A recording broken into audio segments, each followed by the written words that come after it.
mypdfbooks.com. That's books with a Z.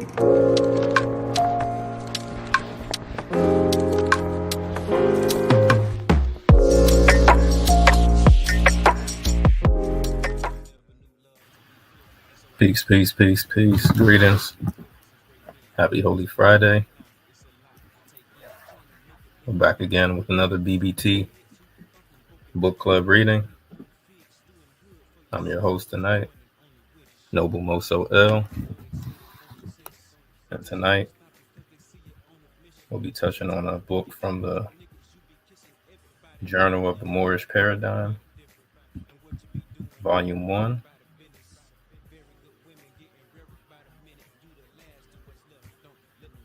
Entitled Atlantis Will Rise Again by Hakeem Bey.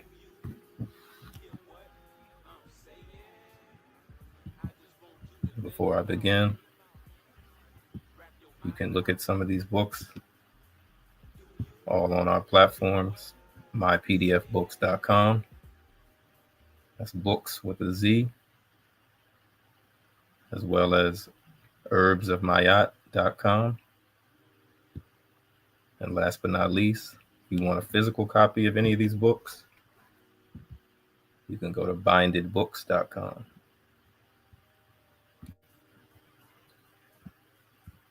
With no further ado, I will begin touching on this book called The Moorish Paradigm, Volume 1, Book 1, by Hakeem Bey.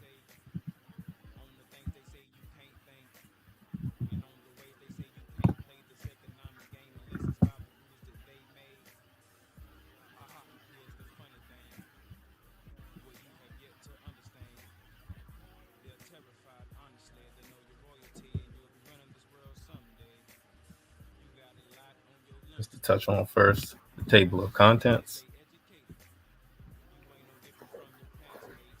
Begins with the greatest unknown man, Prophet Noble Drew Ali.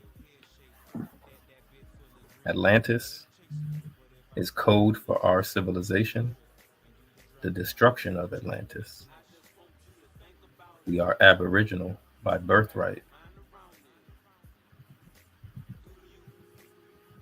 Ancient Olmec artifacts of our ancestor in America. Ancient Mayan artifacts of our ancestors in America. The original Arawaks, Californians, Andeans, the first Americans, red or black, archaeology article. Canaanite in Mexico. Largest pyramid is found in Mexico. The Mound Builders, artifacts of our ancestors in America.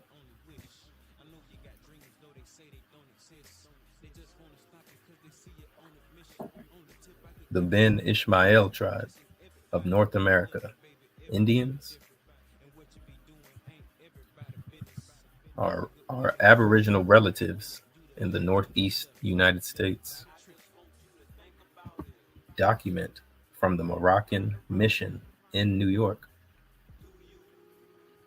Europeans enslaved by Moors, women in harems. An American captain delivers tribute to the Moors. A treaty between Morocco and United States, 1787. Moors recognized as citizens in Dred Scott case. A petition presented by Moors in 1789 to 1790. Moulay Arshid and General Bassa. Letter from George Washington to Emperor of Morocco. And the Prophet, the Great Depression, and the New Deal.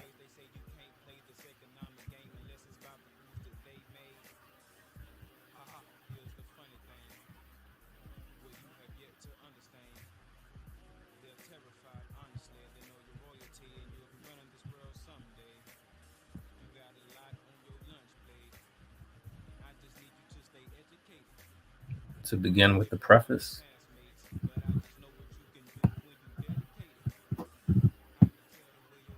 The Journal of the Moorish Paradigm is a journal dedicated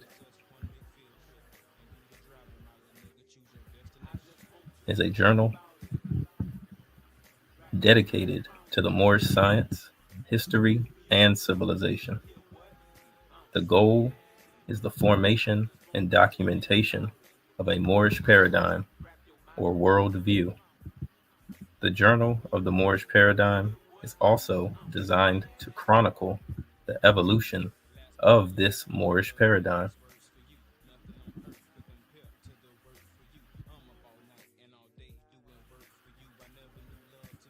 In this ongoing journal, we intend to introduce you to knowledge and information from a perspective that you will find nowhere else.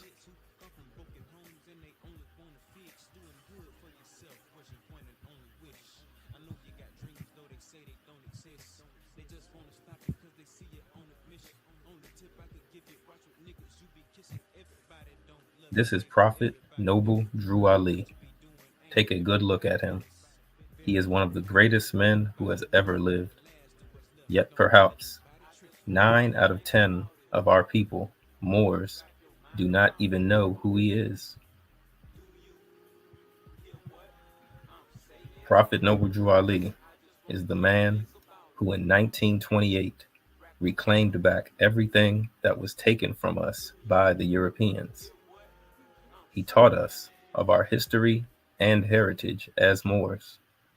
In recent years, a great deal of information has been coming to light regarding our Aboriginal and Moorish history and heritage. This new information, combined with old information in a new light, is the basis of the Moorish paradigm.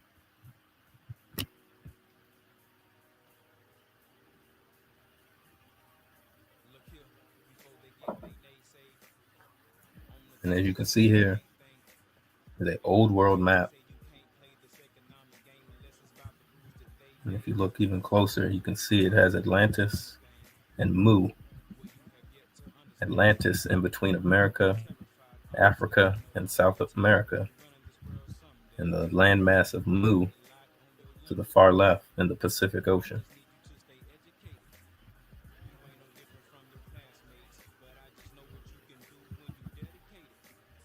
The European education system would have us to believe that all of us were brought here to this hemisphere from Africa in slave ships. The Moorish elders taught us that we were always over here. Prophet Noble Drew Ali referred to our dominions as a mexum and said that it extended from northeast to southwest Africa, across the great Atlantis, even unto the present North, South, and Central America, also Mexico, and the Atlantis Islands, the Caribbean. These are the extent of our inherited lands and birthrights as taught to us by the Prophet Noble Drew Ali. This geographical description of our dominions is very similar to that description of the dominions of Atlantis, described by Plato. Plato said, "Now, in the island of Atlantis, there was a great and wonderful empire, which had ruled over the whole island and several others, the Caribbean, as well as parts of the continent, North, South, and Central America. And besides these, they subjected parts of Libya, Africa, within the columns of Hercules, Gibraltar, as far as Egypt, and of Europe as far as Tyrrhenia."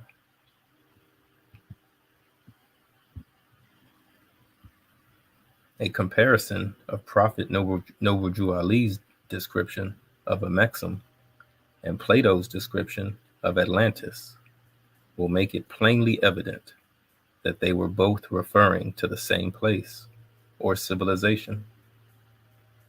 We and our brothers and sisters in Africa are actually the direct descendants of the ancient Atlanteans, and our civilization was the one mystically referred to as Atlantis by the European students of ancient civilization.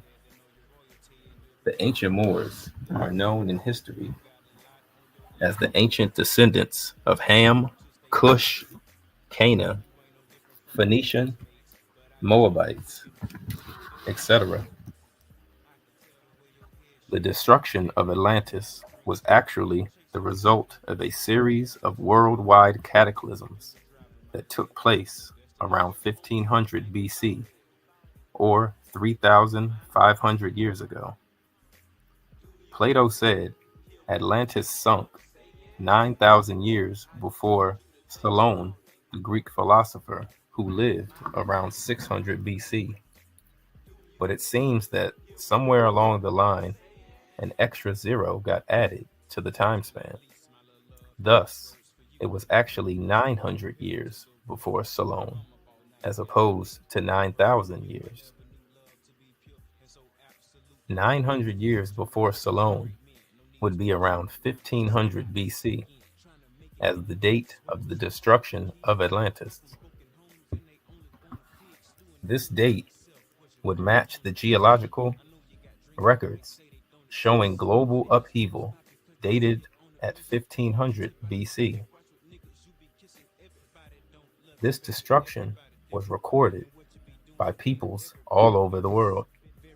Some reported it as the flood, Noah, biblically, some as earthquakes of Atlantis, others as volcanic eruptions in Thera. All of these were all various local descriptions of a series of worldwide cataclysms and cataclysmic events. As a result of the various cataclysms, there was vast destruction of lands and mass migrations of peoples in search of new homes. The old civilization that was destroyed by these cataclysms is sometimes referred to as the antediluvian world. After this time, lands and nations were redistributed. This is the time referred to by Prophet Noble Ali in the Holy Quran, chapter 47. When our ancestors were granted the dominions of Amexem by the pharaohs, the pharaoh at that time was Amalekite, or Hyksos, called by the Egyptians the Amu, the shepherd kings. The Hyksos, Amalekites, were a confederation of Hamites, Cushites, Canaanites, and Moabites from Arabia and Canaan.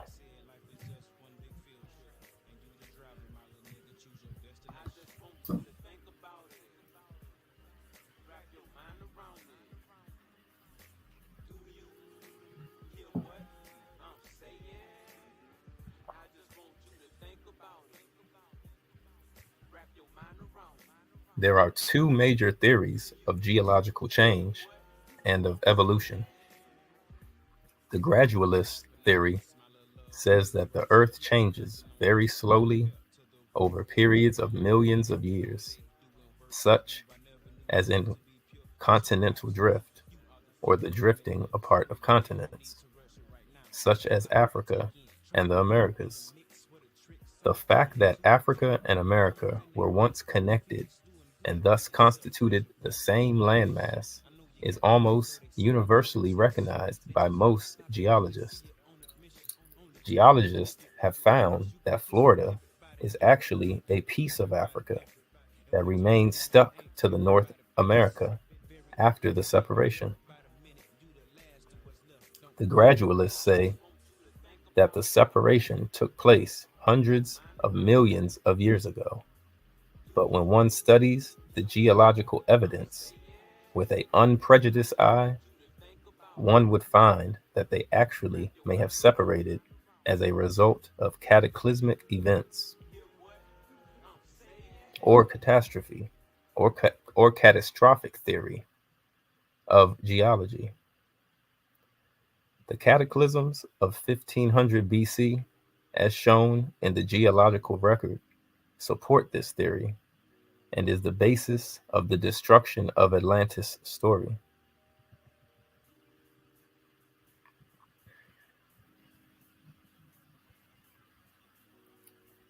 This picture/map shows some connections between the civilizations on either side of the Atlantic Ocean and how Africa may have looked when it was connected to America.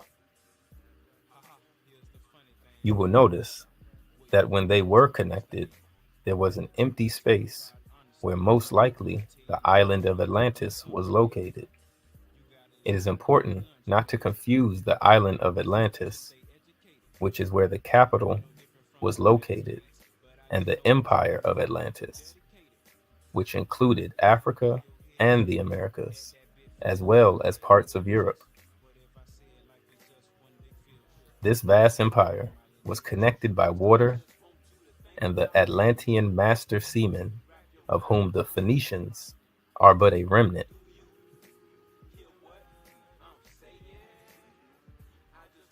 Plato says, "This power came forth out of the Atlantic Ocean, for in those days the Atlantic was navigatable, and there was an island situated in front of the straits, which you called the columns of Hercules, Gibraltar.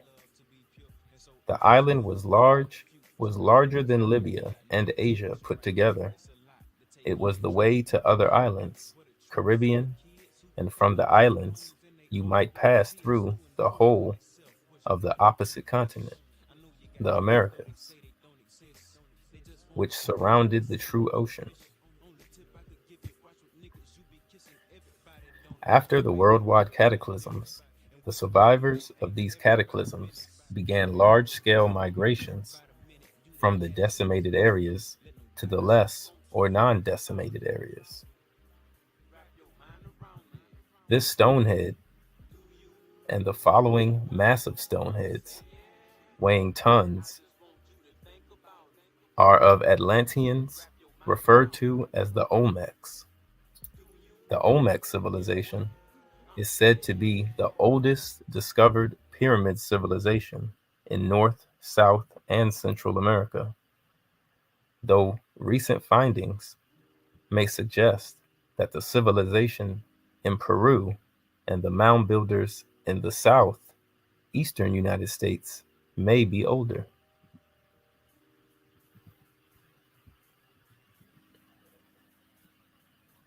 The Moorish features of the Atlanteans, shown in the Olmec sculptures, cannot be mistaken or confused with anyone other than the ancient Moors, the descendants of Ham, Cush, Cana, and Moab.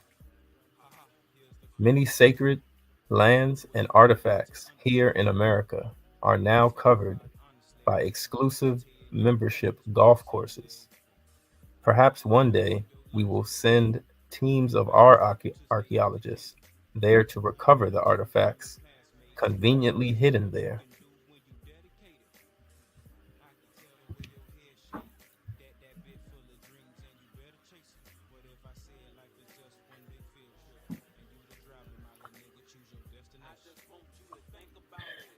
Olmec stone.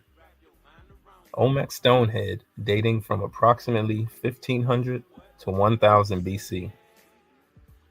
These are the proud and mighty features of rulers who were in full control of their dominions. These heads were carved of single pieces of basalt weighing up to 60 tons. Notice the small skull caps. The small skull caps worn.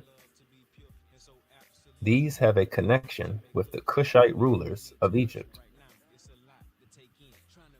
Most archaeologists try to come up with all kinds of ways to try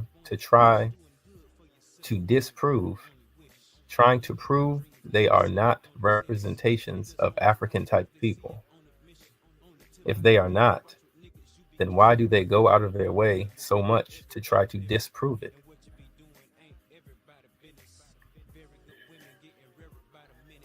On this right, this picture you see is a Olmec stonehead from approximately 1500 to 1000 BC. The fact that the Olmec civilization seems to appear already formed and intact suggests that they themselves may have been of those who were dislocated after the cataclysms. They were perhaps migrants from one part of Amexem, Atlantis, to another part of Amexem.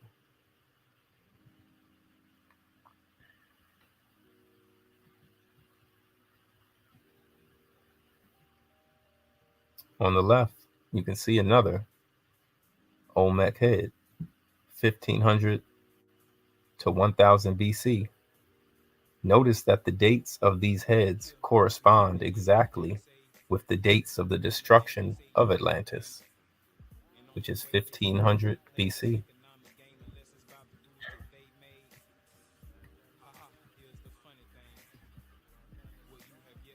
This head dates to approximately 1500 BC to 1000 BC also. The foundations of archaeology and related sciences as we know it presently were laid out in the mid-1800s. This was during the time when the Europeans were perfecting their worldwide white supremacy paradigm. The scholars in various fields during this time took the position, often under professional pressure, that anything in their respective fields that contradicted the emerging white supremacy paradigm was to be either suppressed or destroyed. Also, any scholar contradicting this paradigm was discredited and had their careers destroyed.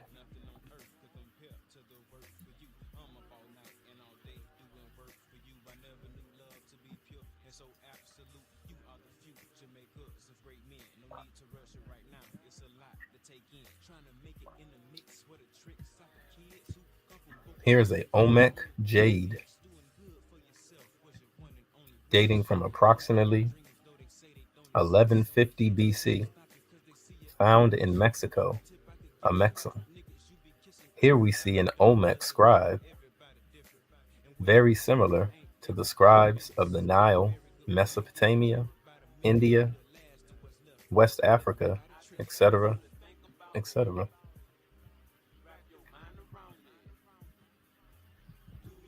This is another jade Olmec, dating from approximately 1150 BC, from Honduras. The Hamitic Phoenician characteristics of these objects are realized by many European scholars, but because of their white supremacist paradigm, they theorized that these are representations of the slaves of the Phoenician navigators and not the Phoenicians themselves. This would be the first instance in history of slave masters going to such an extent to honor their slaves. Honor such as cutting stone from quarries, some weighing up to 60 tons, carving representations of their slaves, and then transporting them 60 miles to the locations where they were found.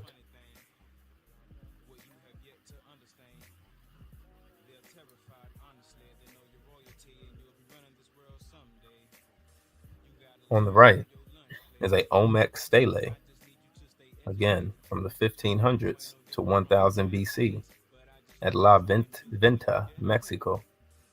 The Olmecs carved stele recording important events, just like cousin Nile and the other river and coastal civilizations. Please note, the word Moor means navigator, as in a mariner, and mermaid, Moorish maiden.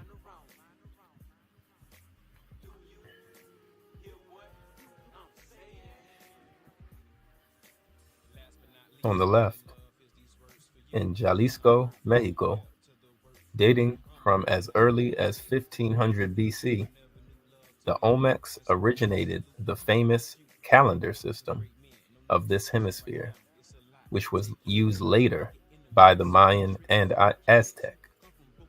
Our calendars were always based on the astronomical and astrological observation of our priest scientists. This near perfect calendar is called the long count calendar. The Olmecs and their successors, the Maya, were masters of time and chronology, as well as astrology and geometry. The calendar and counting system was Vesimial, or based on the number 20. This system is still used in parts of Africa.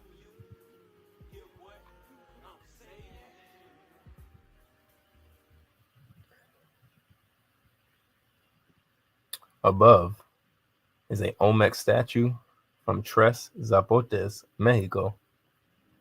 The long shaft behind the head was most likely inserted into a hole in the wall of a temple or ceremonial ball court, so that head would protrude from the wall.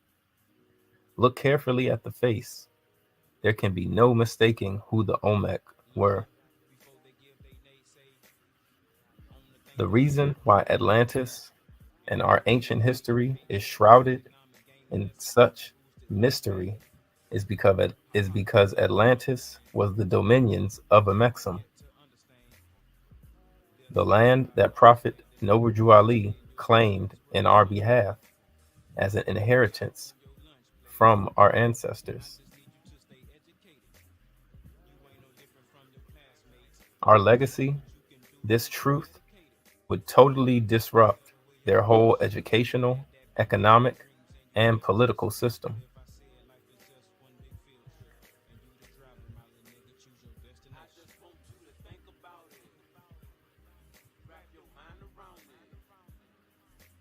To the left,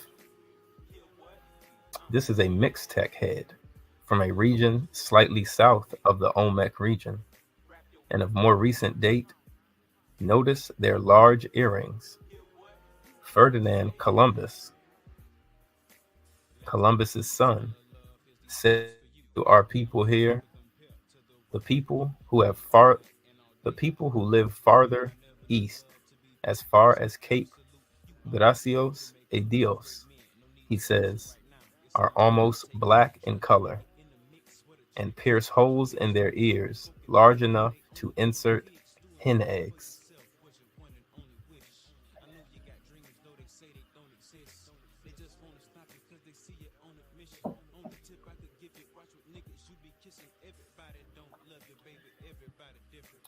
In the next picture of a massive Olmec head will be seen the same ear piercing and earring mentioned by Columbus's son.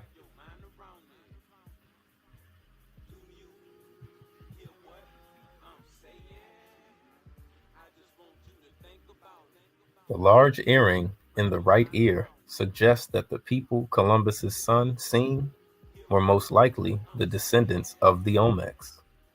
This head dates again from between 1500 to 1000 BC. There are no stone heads representations of any race earlier than these Olmec heads. So one can say that the so-called stereotypical Indians with Mongol features were here first, but there is no evidence to prove it. But here is physical evidence of our civilization here going back at least 3,500 years. Records of our civilization here in this hemisphere can be found in the ancient Chinese annals. They referred to this civilization as Fu Shang. Remember The first dynasty that ruled China was the dark-skinned Shang dynasty.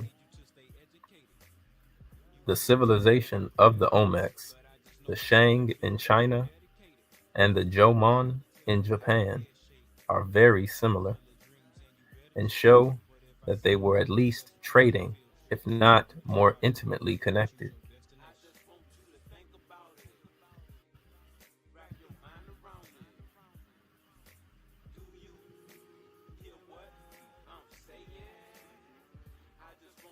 To the left, the next series of pictures will all be of famous Mayan civilizations.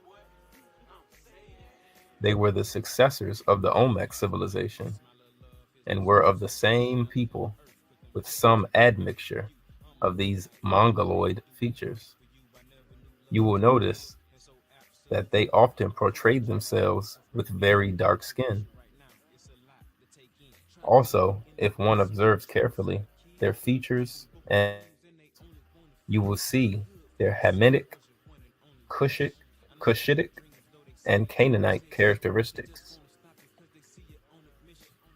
Once again, we can plainly see that they are the ancient Moors, descendants of Ham, Cana, Cush, Phoenician, Moab, etc. Here we have a dark-skinned king or ruler wielding a gigantic jade staff, which was a symbol for rulership. He is standing on the back of what looks like a flying vehicle in the form of a serpent.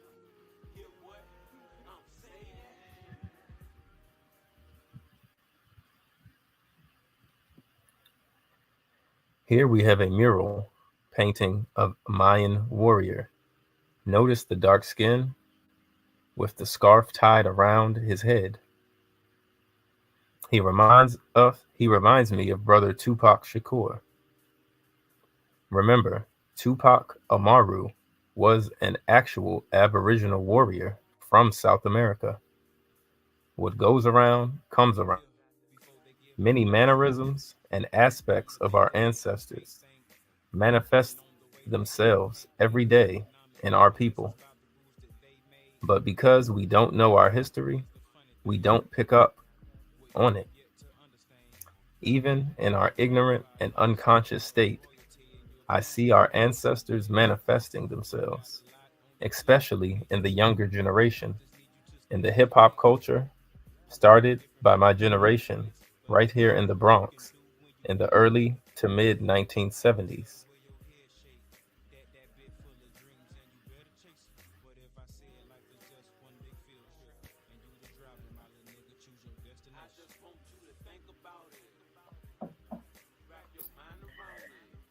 The picture above are Mayan nobles.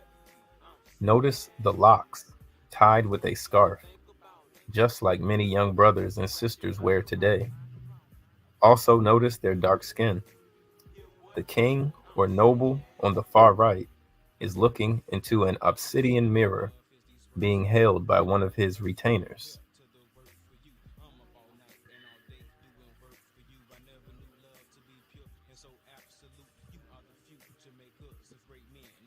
Below, here we have a picture of Mayan rulers, nobles, and lords.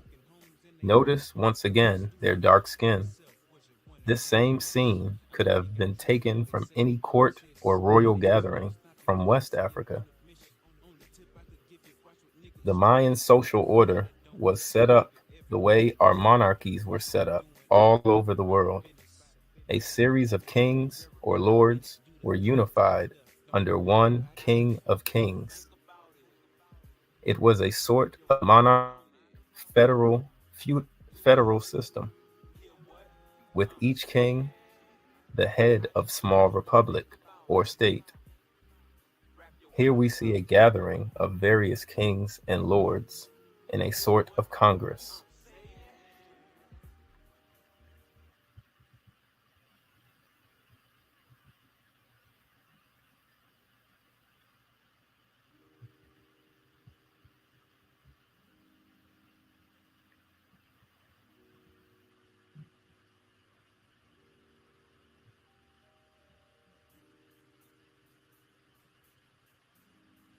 In this picture, we see a Mayan ruler and attendants.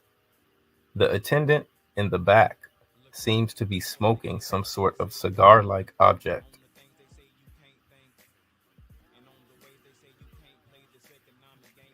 A procession of Mayan lords and retainers presenting gifts and vows of loyalty.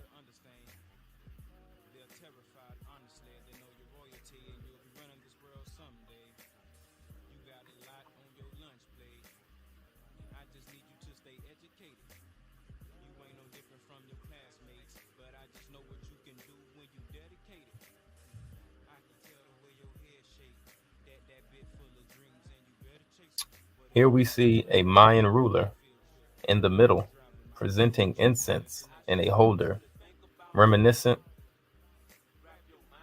of those used in Egypt and as seen in many scenes of Egyptian pharaohs presenting incense to a god or ancestor. The Mayans were famous for their elaborate headdresses. These are similar elaborate headdresses can be seen everywhere, from Melanesia in the Pacific Ocean, also known as Mu, all the way to America and Africa. Notice the Mayan brother in the middle,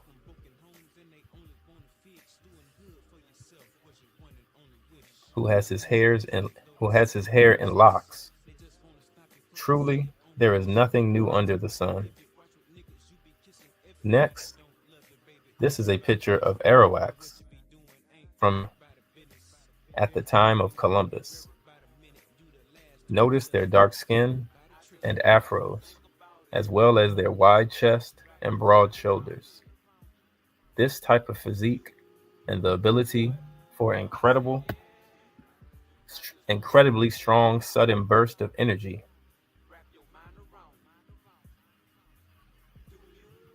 and effort is what allowed us to navigate mighty rivers and waterways, transporting heavy loads at which we were unsurpassed in doing.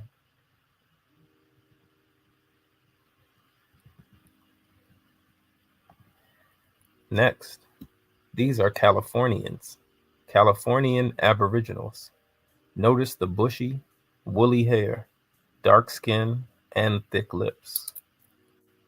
Many of our people in California are their descendants. They are of the descendants of Ham and Mu. They are related to the people of the Pacific Ocean Islands.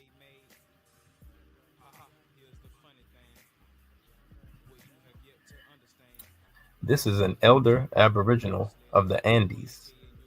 She was relating how there was more towns and villages of their people, but a flood washed many of them away. They say they were told by the Europeans that they are the descendants of runaway slaves, but they have no records of that. It is impossible that they are it's impossible that they are aboriginal to that region. Why is it that whenever present-day scholars come across our people in this hemisphere, they always automatically assume that they must be descendants of slaves that escaped?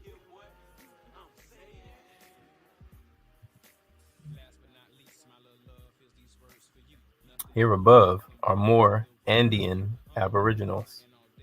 They look just like those faces portrayed on the ceramics from the great Peruvian and Inca civilizations.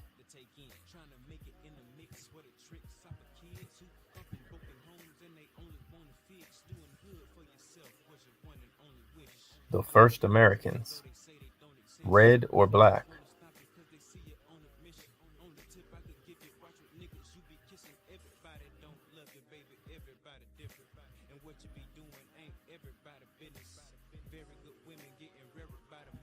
This is a clip from an article in the magazine Ancient America.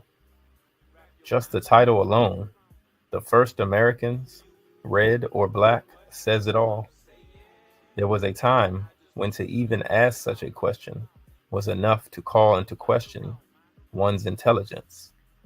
In this article, the question is asked whether or not Black people were the first inhabitants of the Americas, or were the Red Indians the first Americans. As we have been taught, he feels that the evidence may prove the Black people were here first, and that they did not settle from the north, the Bering Straits, and then proceed south. The archaeological evidence is beginning to show that the oldest sites are in the south and get relatively younger as one proceeds north. It should be reversed. It should be the reverse if settlement proceeded from the north at the Bering Strait and proceeded south. The author says,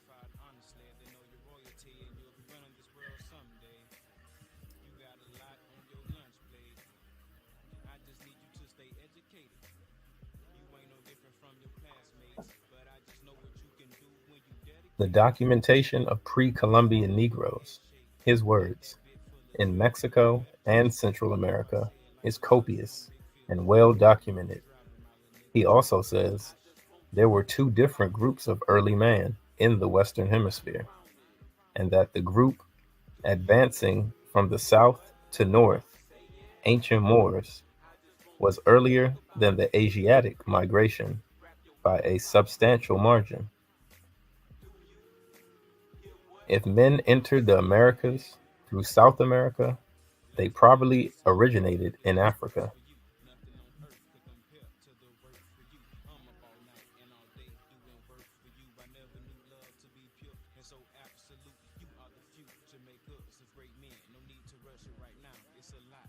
This is who, the god of traders and merchants. Notice his dark skin. In Hebrew, Cana means trader and merchant. The ancient Moors were world renowned and established a merchant marines which traded with the world. They established the first true world order. Therefore, to refer to us, their descendants, as the third world is a misnomer. Notice the spear. Is this an example of those gold-tipped spears our traders carried when they traded?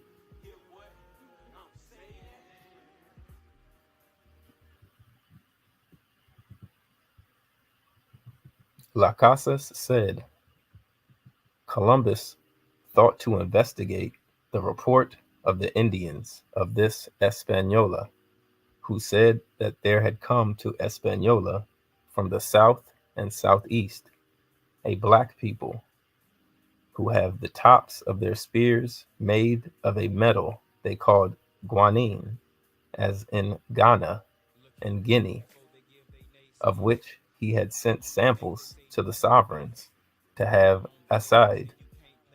When it was found that it was of 32 parts, 18 were of gold, 6 of silver, and 8 of copper.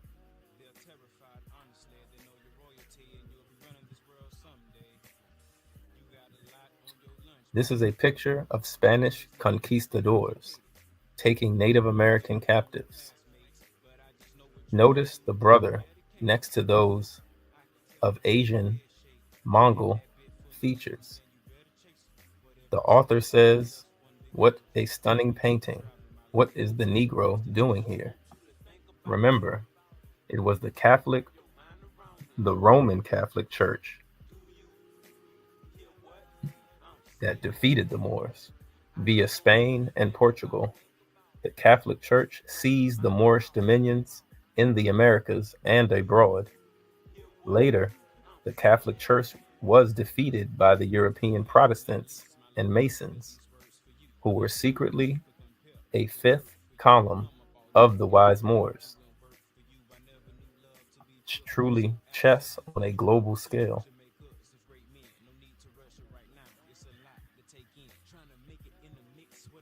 Sometimes When the Moors tell our people about our vast and great civilization that our ancestors built from Alaska to Peru, the mound and pyramid builders, they say, "Where are the pyramids?"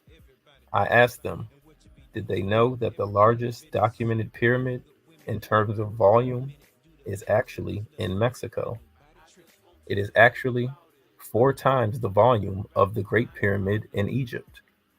If you were to turn the pyramid in Mexico and the Great Pyramid in Egypt both upside down and fill them both with water, the pyramid in Mexico would hold 4 times more than the Great Pyramid in Egypt.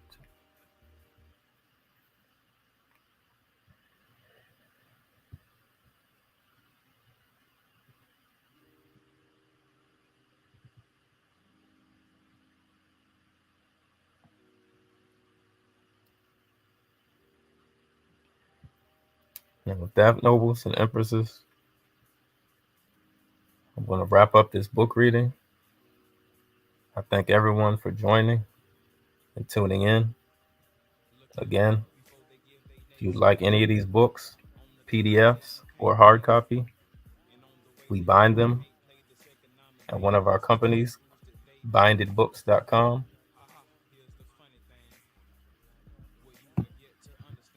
If you would like any of these topics, you could reach out to me personally through my email, which is on the ticker on the bottom, maatsons@gmail, or email me at my website, herbsofmayat@herbsofmayat.com. We appreciate every noble and empress that tapped in.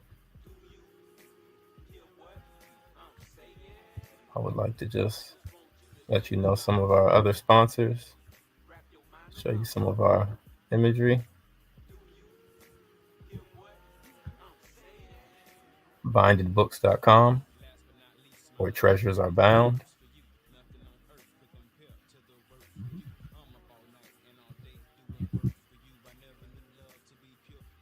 MoorishHaberdasher.com, where you can get all your Moorish drip and regalia.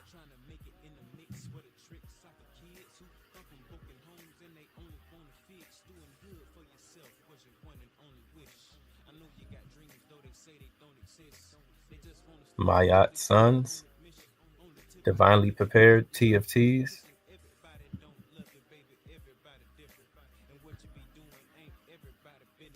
BH Bay Music. And last but not least, ALO Design Pros, who created all these graphics and is the brains behind all of our companies and sites. And one of his sites is also Morsachi. And we welcome everyone to check us out, join us for class every Friday, and classes Saturday and Sunday. With that being said, I'll show 2 more of our sites, and you can get some of these topics. mypdfbooks.com,